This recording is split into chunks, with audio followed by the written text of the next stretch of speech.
ಮದುವೆಯ ಸೀಸನ್ ಬರ್ತಾ ಇದೆ ಅಲ್ವಾ? ಮದುಮಕ್ಕಳಾದ ಯುವಕ ಯುವತಿಯರು ಗಮನಿಸಬೇಕಾದಂತಹ ಒಂದು ವಿಷಯವನ್ನು ಹೇಳ್ತೇನೆ. ನಮ್ಮ ಮುಂದಿನ ದಾಂಪತ್ಯ ಜೀವನ ಉತ್ತಮವಾಗಲಿಕ್ಕಾಗಿ ನಾವೊಂದು ವಿಷಯವನ್ನು ಹೇಳ್ತೇನೆ. ನೀವದನ್ನು ಜಾಗರೂಕವಾಗಿ ಕೇಳಿ ತಿಳಿಬೇಕು. ಏನು ಅಂದರೆ, ಹರಾಮ್ನೊಂದಿಗೆ ಪ್ರಾರಂಭವಾದ ಯಾವೊಂದು ವಿಷಯದಲ್ಲೂ ಬರಕತ್ತು ಇರಲ್ಲ, ಟೇಸ್ಟ್ ಕೂಡ ಇರಲ್ಲ. ಅರ್ಥ ಆಯ್ತಲ್ಲ? ಹರಾಮ್ನೊಂದಿಗೆ ಪ್ರಾರಂಭವಾದ ಯಾವ ವಿಷಯದಲ್ಲೂ ಕೂಡ ಬರಕತ್ ಇರಲ್ಲ, ಪ್ಲಸ್ ಅದರಲ್ಲಿ ಒಂದು ಟೇಸ್ಟ್ ಕೂಡ ಇರಲ್ಲ. ಮದುವೆ ಏಪ್ರಿಲ್ನಲ್ಲಿ ನಿಶ್ಚಯವಾಗಿದೆ. ಈಗ ಎಂಗೇಜ್ಮೆಂಟ್ ಮುಗಿದಿದೆ. ಆ ಹೆಣ್ಣು ಹಲಾಲ್ ಆಗ್ತಾಳಾ? ಇಲ್ಲ. ಯುವಕರು ಗಮನಿಸಬೇಕು, ಮದುಮಕ್ಕಳಾದ ಯುವಕರು, ಆ ಹೆಣ್ಣು ನಮಗೆ ಹಲಾಲ್ ಆಗಿಲ್ಲ. ನಿಕಾಹ್ ಆಗುವ ತನಕ ಹಲಾಲ್ ಆಗಿಲ್ಲ. ಎಂಗೇಜ್ಮೆಂಟ್ನ ಮೂಲಕ ಹಲಾಲ್ ಆಗೋದಿಲ್ಲ. ಈಗ ನಾವು ಆ ಹೆಣ್ಣಿನೊಂದಿಗೆ ಫೋನ್ ಸಂಭಾಷಣೆಯಲ್ಲಿ, ಮೆಸೇಜ್ನ ಮೂಲಕ ಚಾಟಿಂಗ್ ಮಾಡೋದು ಎಲ್ಲವೂ ಕೂಡ ಹರಾಮ್ ಆಗಿದೆ.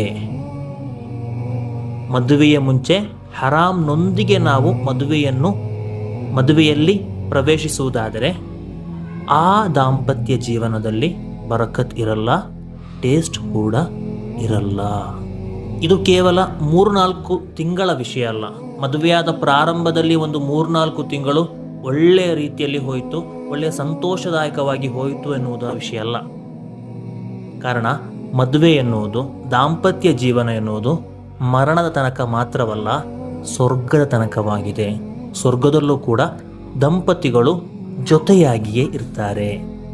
ಆದ್ದರಿಂದ ಎಂಗೇಜ್ಮೆಂಟ್ ಆಯಿತು ಎನ್ನುವ ಕಾರಣಕ್ಕಾಗಿ ನಾವು ನಮ್ಮ ಭಾವಿ ಹೆಣ್ಣಿನೊಂದಿಗೆ, ಭಾವಿ ಪತ್ನಿಯೊಂದಿಗೆ ನಾವು ಫೋನ್ ಸಂಭಾಷಣೆಯಲ್ಲಿ ತೊಡಗುವುದಾದರೆ ಅದು ಹರಾಮ್ ಆಗಿದೆ.